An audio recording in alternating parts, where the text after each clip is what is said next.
Graça e paz, amada igreja. Hoje nós vamos continuar o nosso estudo do livro do Gênesis, do capítulo 37, e vamos continuar do versículo 29. Nós estamos fazendo uma palestra expositiva sobre a vida de José e os exemplos que podemos tirar da vida de José.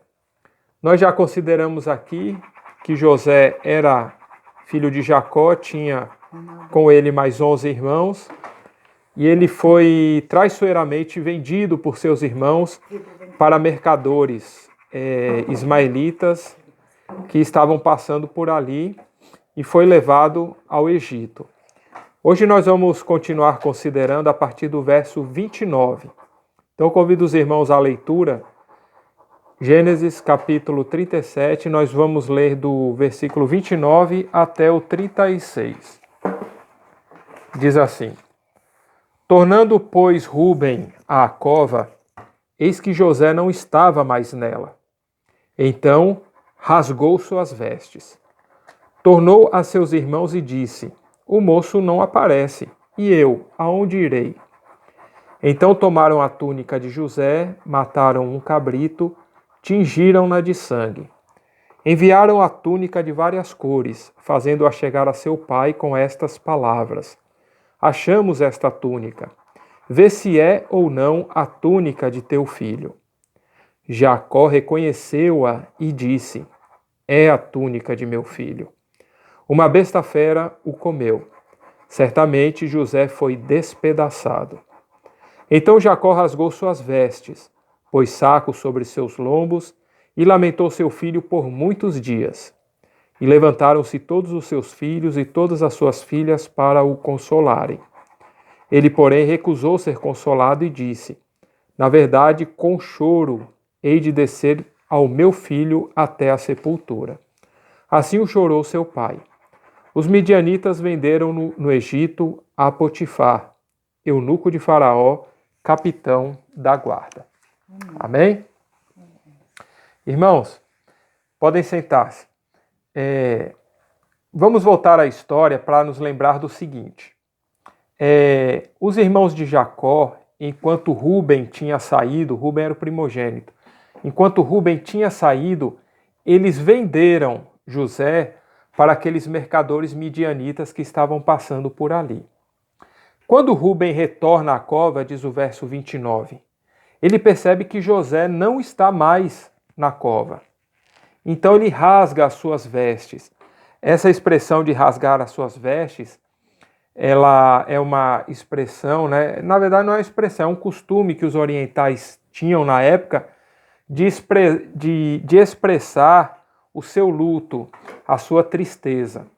Então o Rúben, quando ele percebe que o irmão não está na cova, né? Ele se desespera, ele rasga as suas vestes, expressando a sua tristeza, o seu rancor com tudo aquilo. Então ele pergunta aos seus irmãos, segundo o verso 30, o moço não aparece, e eu, aonde irei? Talvez Rúben tentasse ainda procurar ele em algum lugar, né? Porque ele pergunta, o moço não está aqui, aonde irei? Talvez para procurá-lo, mas logo ele percebe o que tinha acontecido. Seus irmãos traiçoeiramente haviam vendido o pobre José para aqueles mercadores midianitas. Então o que foi que eles fizeram? O verso 31 diz que eles tomaram a túnica de José, mataram o cabrita, tingiram-no no sangue. Não sei se os irmãos se lembram, mas lá no verso 20, que nós já lemos, veja aí no verso 20, eles já tinham arquitetado esse plano. No verso 20 eles tinham dito, vamos vir depois, agora matemo-lo, lancemo-lo numa destas covas e diremos, uma besta fera o comeu e veremos o que será dos seus sonhos. Porém Rúben os convenceu de não fazer isso, né? Rúben lá no verso 20 diz que ele livra José da mão deles para que eles não tirem a vida de José e coloca José numa cova, como diz o verso 22, para que depois eles levem José de volta ao pai. Mas durante a ausência de Rúben, eles aproveitam para fazer o que eles realmente queriam, né? Então eles vendem o José para os midianitas e agora põem em execução aquele primeiro plano. Que era o que? O primeiro plano que eles tinham arquitetado? Pegar as vestes, né, de José e inventar a história de que uma besta fera, um animal selvagem, tinha atacado ele e tinha matado. O verso 32 diz então, acompanha aí comigo, o verso 32. Enviaram, vejam só, enviaram a túnica de várias cores, fazendo-a chegar a seu pai, com estas palavras: achamos esta túnica, vê se é ou não a túnica de teu filho. Irmãos, olha que interessante, Jacó era um homem rico, que além dos filhos, ele tinha muitos servos. Ao que tudo indica aqui no verso 32, os filhos não tiveram a coragem de encarar o pai, não tiveram a coragem de apresentar essa mentira a seu pai. O que foi que fizeram então? Eles enviaram a túnica de José e fizeram essa túnica chegar ao pai com a seguinte mensagem: vê se é ou não é a túnica de teu filho. Então aqueles filhos maus, né, que arquitetaram aquele plano diabólico contra seu próprio irmão José, eles agora não tiveram sequer a coragem de encarar o pai. A Bíblia fala que eles deram um jeito de enviar a túnica, fizeram a túnica chegar ao pai com aquela mensagem, né, para que ele visse se essa túnica era ou não era de José. Muito provavelmente, irmãos, eles fizeram isso usando os servos, né, que Jacó tinha. Então, muito provavelmente foi um servo que levou aquela túnica e mostrou para Jacó. Isso, irmãos, nos faz refletir quando nós pecamos contra Deus. Não é assim que realmente acontece com a gente? Quando nós pecamos, nós não temos, às vezes, coragem de encarar a Deus, não é verdade? Assim como aqueles filhos não tiveram coragem de encarar o pai depois que fizeram essa maldade com seu irmão, assim nós também. Nós, quando pecamos, não temos, muitas vezes, a coragem de nos confessarmos, de pedirmos perdão, de abrirmos o nosso coração a Deus. E ficamos procurando o quê? Subterfúgios, ficamos procurando histórias, procurando desculpas, né? Então essa atitude dos irmãos de José nos põe a refletir sobre isso, que é uma atitude característica daquele que pecou, daquele que fez uma coisa errada. Ele não tem coragem de encarar a situação. Assim como os filhos de Jacó não tiveram coragem de contar ao pai face a face aquela mentira. Eles deram um jeito de enviar aquela túnica, fazendo ela chegar a Jacó. O verso 33, então, diz que Jacó reconhece aquela roupa. Afinal, tinha sido ele mesmo que tinha mandado fazer aquela roupa para José, né? O verso 3 do capítulo 37 mostra isso, que foi o próprio pai Jacó que mandou fazer, né, aquela túnica. Então, imediatamente ele reconheceu e disse, verso 33, é a túnica de meu filho, uma besta fera o comeu. Certamente José foi despedaçado. Então vejam, irmãos, é interessante esse versículo pelo seguinte, o verso 32, eles não mencionam que foi uma besta fera ou um animal selvagem que devorou a José. Mas Jacó conclui isso, que foi um animal selvagem que devorou José. E eles, quando arquitetaram o plano, lá no verso 20, eles também imaginaram logo isso, né, que Jacó concluiria que tinha sido um animal selvagem que comeu seu filho. Então, muito provavelmente, por onde eles andavam, naquela região ali, existiam muitos animais selvagens. A minha Bíblia aqui verte como besta fera, mas é um animal selvagem, na verdade, né?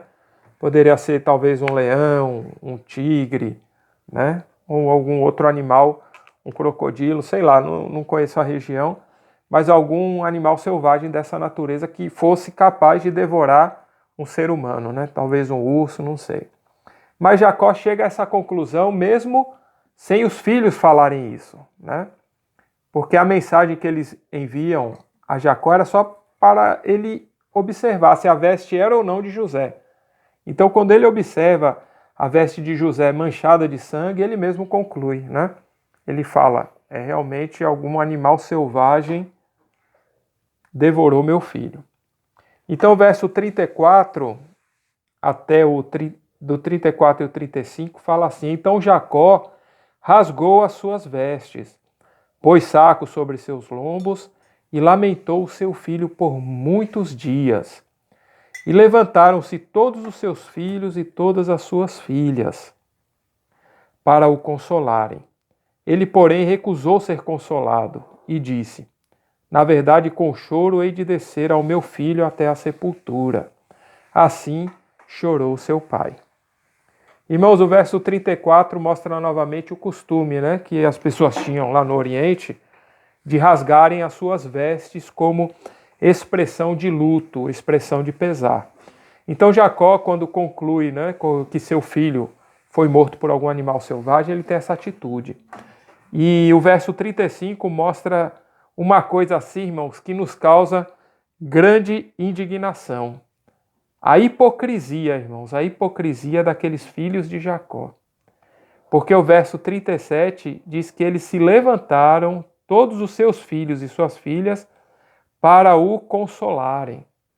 Quer dizer, aqueles filhos que tinham armado toda aquela cilada para o irmão, agora estavam ali consolando o pai, né? Uma verdadeira hipocrisia por parte daqueles irmãos. É como aquela velha história, né, que o cara que mata uma pessoa ainda vai no enterro consolar a família, né, dizer, como eu estou sofrendo, era um bom homem. E às vezes é o próprio assassino que está ali no enterro consolando a família. A gente conhece muitos casos assim, na verdade, na televisão a gente vê muito. Era exatamente, irmãos, o que os irmãos de José estavam fazendo naquele momento. Eles tinham sido a causa daquela tragédia. Eles sabiam da verdade, que José não estava morto, mas eles ali falsamente, hipocritamente, vendo a tristeza do pai, se calaram em dizer a verdade. E ficavam ali consolando o pai, né? Talvez dizendo, é isso mesmo, oh, que tragédia, sem dizer a verdade. Então podemos ver aí muito do caráter, né, daqueles filhos de Jacó. E o verso 36 fala o destino que José levou. A Bíblia fala que os medianitas venderam no Egito a um homem chamado Potifar, eunuco de Faraó e capitão da guarda. Então o capítulo 37 encerra dizendo para onde José foi levado. Foi levado para o Egito. A gente pula o capítulo 38, porque o 38 vai falar da história de Judá, e vamos ler a partir do 39, que o capítulo 39 retorna à história de José. Então os irmãos pulem aí o capítulo 38 e nós vamos agora ao 39 para continuar a história de José. Estão me ouvindo direitinho? Faz o joinha quem está me ouvindo. Pronto, amém. Então vamos lá. Vamos ler agora do 1 ao 13. José foi levado ao Egito e Potifar, eunuco de Faraó, capitão da guarda egípcio, comprou-o da mão dos ismaelitas que o tinham levado para lá.